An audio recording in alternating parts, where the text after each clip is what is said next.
ओम शांति 25/12/2023। आज की मुरली चिंतन। फिर मुरली विस्तार से। पहले मुरली चिंतन। शिव बाबा की हर बात है वो कल्याणकारी है, इसलिए जो उनकी श्रीमत मिलती है हमें उस पर चलना है, आनाकानी नहीं करनी है। नौदा भक्ति में सिर्फ साक्षात्कार होते हैं, वह रास आदि करेंगे जो नौदा भक्त हैं, और लेकिन वह वैकुंठपुरी में व श्री कृष्णपुरी में नहीं जा सकते। उनको साक्षात्कार होंगे या रास आदि करेंगे, लेकिन जा नहीं सकते।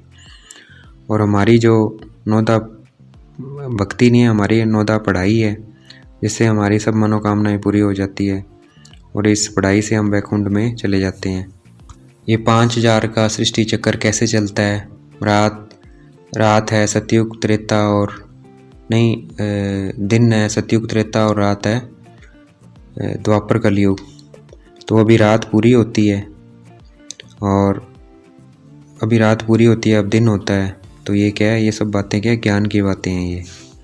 शिव बाबा का रूप निराकार है, और रावण का रूप क्या है? वो 5 विकार हैं, वो सबके अंदर है। और शिव बाबा है निराकार। राम निराकार है और रावण 5 विकारी रूप, 5 विकार हैं जो हर एक मनुष्य और स्त्री में है। दुनिया कौन से राम को याद करती है? उस परमपिता परमात्मा को याद करती है। सीता के राम को याद नहीं करते हैं। वो तो दशरथ का पुत्र राम था, और सीता कब होते हैं? वो त्रेता में होते हैं राम सीता। तो उनको याद नहीं करते हैं, दुनिया याद करती है परमपिता परमात्मा राम को। यह धरती क्या है? कर्म क्षेत्र है, ये स्टेज है। यहाँ आत्माएं शरीर धारण कर अपना पाठ बजाती है। किसी का 84 जन्मों का है, किसी का द्वापर से आते हैं उनके 63 जन्मों का पाठ है। और जो वर्ण दिखाए हैं, वो वर्ण में कौन आते हैं? जो सतयुग में आत्माएं आती हैं, उनके वर्ण है। वो कैसे कैसे वर्णों में आते हैं? पहले ब्राह्मण है, फिर देवता है, फिर क्षत्रिय है, फिर वैश्य है, फिर शूद्र है। इसलिए भक्ति में विराट रूप भी दिखाया है, परंतु उसमें ब्राह्मण चोटी को गायब कर दिया, वो नहीं दिखाई है। शिव बाबा को भी नहीं दिखाया है। तो विराट रूप है, वर्णों का चित्र है, जो सतयुग से लेकर कलयुग अंत तक जो वर्ण आते हैं उनका वो चित्र है। हम अपने जन्मों को नहीं जानते थे, शिव बाबा आके हमें अपने जन्मों के बारे में बताते हैं। गुरु गोसाई वेद शास्त्र जब तब ये सब क्या है? भक्ति मार्ग की सामग्री है, उनसे शिव बाबा नहीं मिलते हैं। तो बाबा तो अपने समय पर आते हैं। कब आते हैं? कलयुग अंत में। तो इसलिए उनसे बाबा को नहीं मिला जा सकता है। शिव बाबा आकर अनेक धर्मों का विनाश और एक धर्म की स्थापना करते हैं।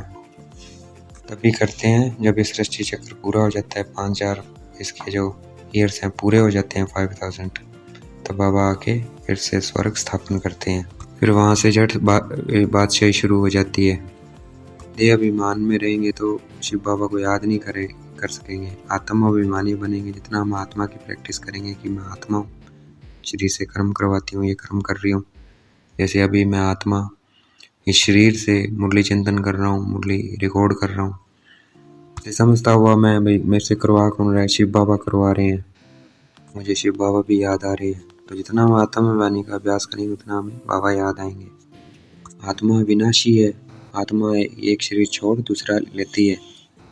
लॉ ऑफ थर्मोडायनेमिक्स एनर्जी है। सोल आत्मा क्या एनर्जी है? तो energy neither be created nor be destroy, transfer from one form to another form. ये सृष्टि चक्र फिर से रिपीट होगा। फिर सतयुग आएगा, त्रेता आएगा, फिर क्राइस्ट आएंगे, इस्लाम, ये बोधि आएगा, इस्लाम आएगा, सब मोहम्मद आएगा। सृष्टि चक्र रिपीट होता रहता है हर 5000 ईयर के बाद। सतयुग के जो त्रेता के देवी देवता हैं वो पूजा होते हैं सतयुग त्रेता में। फिर द्वापर में आके वो क्या बन जाते हैं? पुजारी बन जाते हैं, पूजा करनी शुरू कर देते हैं। शिव बाबा की पूजा करते हैं सबसे पहले शुरू, फिर अपनी पूजा करनी शुरू कर देते हैं। जब सब पतित हो जाते हैं, सब अपने को भगवान समझने लग जाते हैं, तब ऐसी हालत में भगवान आते हैं और हमें रास्ता दिखाते हैं। झाड़ के चित्र में देखेंगे तो पिछाड़ी में क्या दिखाया हुआ है? ऊपर ब्रह्मा दिखाया हुआ है। आदि में भी और अंत में भी ब्रह्मा दिखाया हुआ है। वैसे ही और धर्मों के जो हैं धर्म स्थापक हैं वो भी पिछाड़ी में आ जाएंगे। जैसे प्रजापिता ब्रह्मा देवी देवता धर्म के प्रजापिता है, वैसे ही क्राइस्ट क्या है? प्रजापिता है क्राइस्ट धर्म का। पिछाड़ी में सबके जो धर्म स्थापक हैं अपने लास्ट जन्म में शिव बाबा के पास आएंगे ज़रूर। जितना हम शिव बाबा को याद करेंगे, इस ज्ञान की धारणा करेंगे, उतनी हम उच्च पोजीशन पाएंगे। हमें घर बार नहीं छोड़ना है, घर बार में रहते हुए ये ज्ञान उठाना है, अर्थात इस ज्ञान में चलना है और अपने घर को स्वर्ग बनाना है। जो शिव बाबा की श्रीमत पे नहीं चलते हैं वो बहुत कड़ी सजा खाएंगे। शिव बाबा का फरमान है, मन मना भव मध्य जीव भव, अर्थात शिव बाबा को याद करना है और वर्षे को याद करना है। सेंटर जरूर जाना है, मुरली जरूर पढ़नी है। अगर सेंटर नहीं जा सकते हैं तो घर पर मुरली जरूर पढ़नी है, मुरली नहीं मिस करनी है एक भी दिन। सेंटर जाने के एक्स्ट्रा नंबर है, घर मुरली पढ़ने के एक्स्ट्रा नंबर है, दोनों के नंबर अलग अलग हैं। सेंटर पे मार्क्स ज़्यादा मिलते हैं, घर पे पढ़ने से कम मार्क्स मिलते हैं, पर लेकिन पढ़ना जरूर है। लाचारी हालत में अगर हमें कुछ खाना पड़ जाए, बाबा की श्रीमत तोड़नी पड़ जाए, तो हमें दृष्टि देकर खा लेना है, सिर्फ लाचारी हालत में, वैसे नहीं खाना है हमें। अगर बाहर भी श्रीमत पे चल सकते हैं तो हमें श्रीमत पे चलना है। आज का वरदान है, सदा सेफ्टी की लकीर के अंदर परमात्म छत्रछाया का अनुभव करने वाले ही मायाजीत भव है। मायाजीत वही है जो हमेशा शिव बाबा की छत्रछाया में रहते हैं और उनकी श्रीमत पे चलते हैं, वही क्या है, सेफ्टी की लकीर है। आज का स्लोगन है, दिव्य गुणों के सर्व अलंकारों से सजे सजाए रहो तो अहंकार आ नहीं सकता है। तो जितने भी दिव्य गुण हैं उनसे सजे सजाए रहना है तो कभी अहंकार नहीं आएगा। अच्छा, ओम शांति। अब मुरली विस्तार से 25/12/2023 प्रातः मुरली मधुबन। ओम शांति बाप दादा। ओम शांति मीठे बाप दादा। मीठे बच्चे, बाप हर बात में कल्याणकारी हैं, इसलिए जो डायरेक्शन मिलते हैं उसमें आनाकानी न कर श्रीमत पर सदा चलते रहो। प्रश्न है, नौदा भक्ति और नौदा पढ़ाई दोनों से जो प्राप्ति होती है उसमें क्या अंतर है? नौदा भक्ति से सिर्फ साक्षात्कार होता है। जैसे श्री कृष्ण के भक्त होंगे तो उन्हें श्री कृष्ण का साक्षात्कार होगा, रास आदि करेंगे, लेकिन वे कोई वैकुंठ व श्री कृष्णपुरी में नहीं जाते हैं। तुम बच्चे नौदा पढ़ाई पढ़ते हो जिससे तुम्हारी सब मनोकामनाएं पूरी हो जाती है। इस पढ़ाई से तुम वैकुंठपुरी में चले जाते हो। गीत है, आज नहीं तो कल। ओम शांति। यह किसने कहा कि घर चल? किसका बच्चा रूठ कर चला जाता है तो मित्र संबंधी आदि उनके पिछाड़ी जाते हैं, कहते हैं रूठे क्यों हो, अब चलो घर। यह भी वेद का बाप आकर सब बच्चों को कहते हैं, बाप भी है, दादा भी है, जिस्मानी भी है तो रूहानी भी है। कहते हैं, बच्चे अब घर चलो, रात पूरी हुई, अब दिन होता है, यह हो गई ज्ञान की बातें। ब्रह्मा की रात, ब्रह्मा का दिन, यह किसने समझाया? बाप बैठ ब्रह्मा और ब्रह्मा कुमार कुमारियों को समझाते हैं। आधा कल्प है रात, अर्थात पतित रावण राज्य अथवा भ्रष्टाचारी राज्य, क्योंकि आसुरी मत पर चलते हैं। अब तुम श्रीमत पर हो। श्रीमत भी है इनकॉग्निटो। हम जानते हैं बाप खुद आते हैं, उनका रूप अलग है, रावण का रूप अलग है। उनको 5 विकार रूपी रावण कहा जाता है। अभी रावण राज्य क्लास होगा, फिर ईश्वर राज्य होगा। राम राज्य कहते हैं ना, सीता के राम को नहीं जपते हैं, माला में राम राम जपते हैं ना, वह परमात्मा को याद करते हैं जो सर्व का सदगति दाता है, उनको ही जपते रहते हैं। राम माना गॉड। माला जब जपते हैं तो कभी कोई व्यक्ति को याद नहीं करेंगे, उनकी बुद्धि में दूसरा कोई आएगा नहीं। तो अब बाप समझाते हैं, रात पूरी हुई, ये है कर्म क्षेत्र स्टेज, जहाँ महात्माएं शरीर धारण कर पाठ बजाती हैं।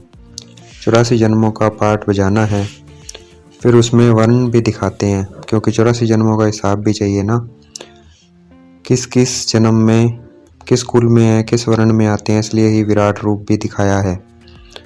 पहले है ब्राह्मण, सिर्फ सतयुगी सूर्यवंशी में 84 जन्म हो न सके। ब्राह्मण कुल में भी 84 जन्म नहीं होते हैं, 84 जन्म तो भिन्न भिन्न नाम रूप देश काल में होते हैं। सतयुग सतो प्रधान से फिर कलयुग तमो प्रधान में जरूर आना है, उनका भी टाइम दिया जाता है। मनुष्य 84 जन्म कैसे लेते हैं, यह भी समझने की बात है। मनुष्य तो समझ नहीं सकते हैं, तब तो बाप कहते हैं, तुम अपने जन्मों को नहीं जानते हो, मैं बतलाता हूँ। बाप समझाते हैं, ड्रामा अनुसार सब भूलना जरूर है। अभी यह संगम युग है, दुनिया तो कहती है कलयुग। अभी छोटा बच्चा है, इसको कहा जाता है अज्ञान घोर अंधियारा। जैसे ड्रामा के एक्टर्स को मालूम होता है कि अभी नाटक पूरा होने में 10 मिनट है। यह भी चैतन्य ड्रामा है, यह कब पूरा होता है मनुष्य नहीं जानते हैं। मनुष्य तो घोर अंधियारे में है। बाप कहते हैं गुरु गोसाई वेद शास्त्र जप तप आदि से मैं नहीं मिलता हूँ। यह भक्ति मार्ग की सामग्री मैं तो अपने समय पर आता हूँ जब रात से दिन बनाना है, अथवा अनेक धर्मों का विनाश कर एक धर्म की स्थापना करनी है। जब सृष्टि चक्र पूरा हो तब तो मैं स्वर्ग की स्थापना करूं। जट बादशाही शुरू होती है। तुम जानते हो हम फिर कोई राजाओं के पास जन्म लेते हैं, फिर आहिस्ते आहिस्ते नई दुनिया बन जाती है। सब कुछ नया बनाना पड़ता है। बाबा ने समझाया है आत्मा में पढ़ाई के संस्कार व कर्म करने के संस्कार रहते हैं। अब तुम बच्चों को आत्म अभिमानी बनना चाहिए। मनुष्य है सब देह अभिमानी। जब आत्म अभिमानी बने तब परमात्मा को याद कर सकें। पहले पहले है आत्म अभिमानी बनने की बात। कहते भी हैं सब है कि हम जीव आत्मा है, यह भी कहते हैं आत्मा अविनाशी है। यह शरीर विनाशी है, आत्मा एक शरीर छोड़ दूसरा लेती है। इतना भी कहते हैं परंतु इस पर चलते नहीं है। अभी तुम जानते हो आत्मा निराकारी दुनिया से आती है, उसमें अविनाशी पार्ट है। ये बाप बैठ समझाते हैं, पुनर्जन्म लेते हैं। ड्रामा तो उबू रिपीट होता है, फिर क्राइस्ट आदि सबको आना पड़ेगा अपने समय पर। अपने अपने समय पर आकर धर्म स्थापन करते हैं। तुम्हारा भी यह संगम योगी ब्राह्मणों का धर्म है। वह पुजारी ब्राह्मण तुम हो पूज्य। तुम कभी पूजा नहीं करेंगे, मनुष्य तो पूजा करेंगे। तो बाप समझाते हैं यह कितनी बड़ी पढ़ाई है, कितनी धारणा करनी पड़ती है। विस्तार से धारणा करने में नंबरवार है। नेटशेल में तो समझते हैं बाबा रचता है और यह उनकी रचना है। अच्छा यह तो समझते हो ना, बाप है। बाप को सब भक्त याद करते हैं। भक्त भी है, बच्चे भी हैं। भक्त बाबा कह पुकारते हैं। अगर भक्त भगवान है तो फिर बाबा कह किसको पुकारते हैं, यह भी समझते नहीं है। अपने को भगवान समझ बैठ जाते हैं। बाबा कहते हैं ड्रामा अनुसार जब ऐसे हालत हो जाती है, भारत बिल्कुल ही लास्ट खाते में चला जाता है, तब बाप आते हैं। भारत जब पुराना हो तब फिर नया बने। नया भारत जब था तो और कोई धर्म नहीं था, उसको स्वर्ग कहा जाता है। अभी पुराना भारत है, इसको नरक कहेंगे। वहाँ पूज्य थे, अब पुजारी हैं। पूज्य और पुजारी का फर्क तो बता दिया है। हम आत्मा सो पूज्य, फिर हम आत्मा सो पुजारी। हम सो ज्ञानी तू आत्मा, हम आत्मा पुजारी तू आत्मा। आप ही पूज्य आप ही पुजारी भगवान को नहीं कहेंगे, लक्ष्मी नारायण को कहेंगे। तो यह बुद्धि में आना चाहिए कि वे कैसे पूज्य फिर पुजारी बनते हैं। बाप कहते हैं कल पहले भी मैंने ऐसे ही ज्ञान दिया था, कल्प कल्प देता हूँ। मैं आता ही हूँ कल्प के संगम युग पर। मेरा नाम ही है पतित पावन है। जब सारी दुनिया पतित होती है तब मैं आता हूँ। देखो यह झाड़ है, इसमें ब्रह्मा ऊपर में खड़ा है।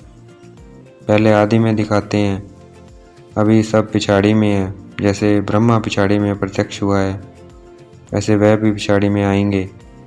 जैसे क्राइस्ट है तो वह फिर अंत में आएगा, परंतु हम पिछाड़ी यानी डाल के अंत में उनका चित्र नहीं दे सकते हैं, समझा सकते हैं। जैसे यह देव देवताओं धर्म की स्थापना करने वाला प्रजापिता ब्रह्मा है, अभी झाड़ की एंड में खड़ा है।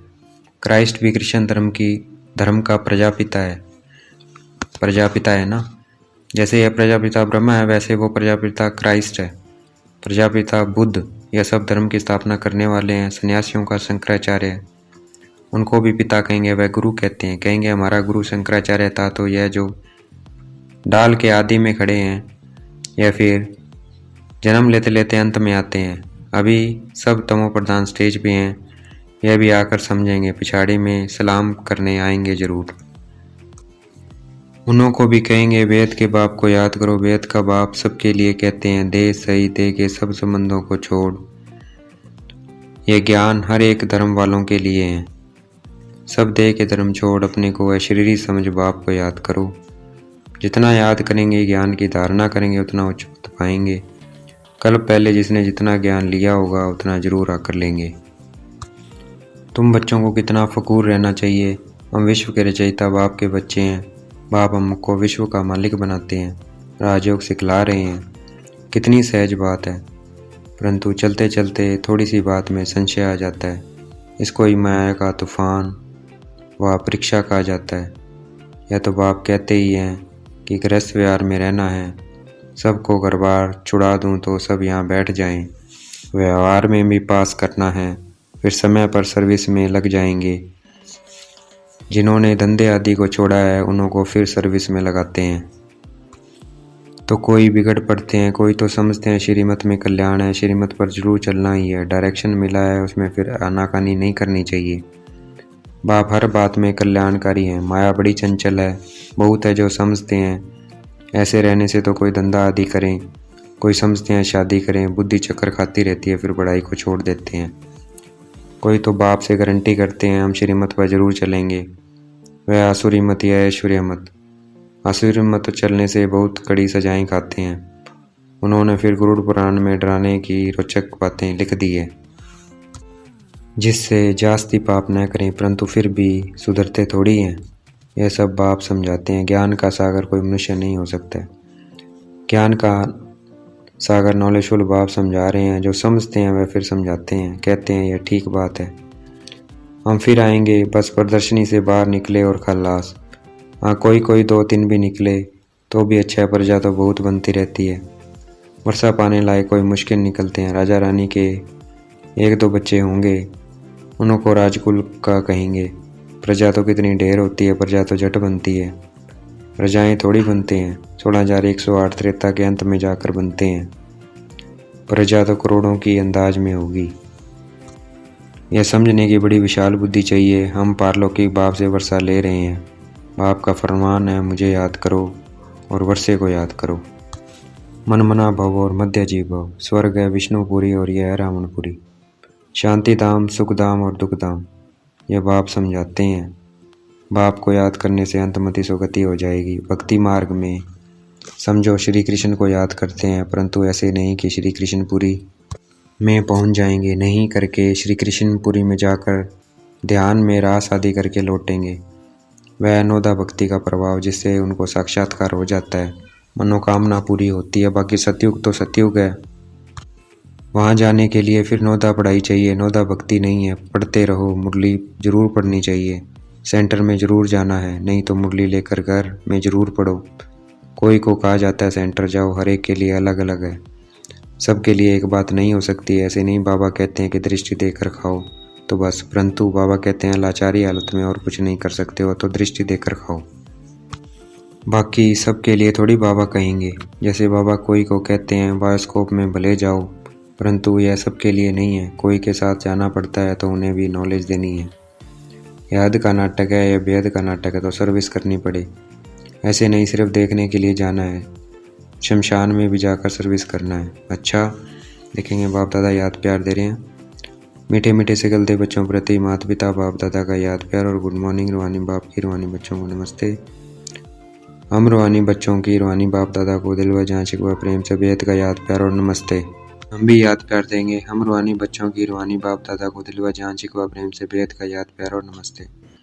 धारणा के लिए मुख्य सार है, बाप की हर बात में कल्याण है। यह समझ निश्चय बुद्धि होकर चलना है, कभी भी संशय में नहीं आना है। श्रीमत को यथार्थ रीति समझना है, आत्माभिमानी रहने का अभ्यास करना है। ड्रामा में हर एक्टर का अनादि पार्ट है, इसलिए साक्षी हो देखने का अभ्यास करना है।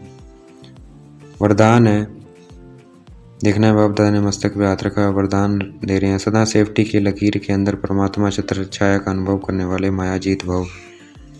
मायाजीत भव का वरदान है, वो धारण होगा जब हम परमात्मा की छत्र छाया में रहेंगे, अर्थात उनकी छत्र छाया को अनुभव करेंगे, उनके याद में रहेंगे तो मायाजीत बन जाएंगे, सदा सेफ्टी में रहेंगे उनकी। वरदान की व्याख्या है, बाप और आप यही सेफ्टी की लकीर है। यह लकीर ही परमात्मा छत्र छाया है। जो छत्र छाया की लकीर के अंदर है उसके पास माया आने की हिम्मत भी नहीं रख सकती है। फिर मेहनत क्या होती है, रुकावट क्या होती है, विघ्न क्या होता है, इन शब्दों से अविद्या हो जाएगी। सदा सेफ रहेंगे, बाप के दिल में समाये रहेंगे, यही सबसे सहज है। तीव्र गति में जाने का व मायाजित बनने का पुरुषार्थ है। आज का स्लोगन है, दिव्य गुणों के सर्व अलंकारों से सजे सजाए रहो तो अहंकार आ नहीं सकता है। तो जो भी दिव्य गुण है हमारे, क्या सहनशीलता, परोपकार, नम्रता, ये जो है इन सब अलंकारों से सजे सजाए रहेंगे तो अहंकार आ नहीं सकता। अच्छा, ओम शांति। शुक्रिया मेरे बाबा, शुक्रिया।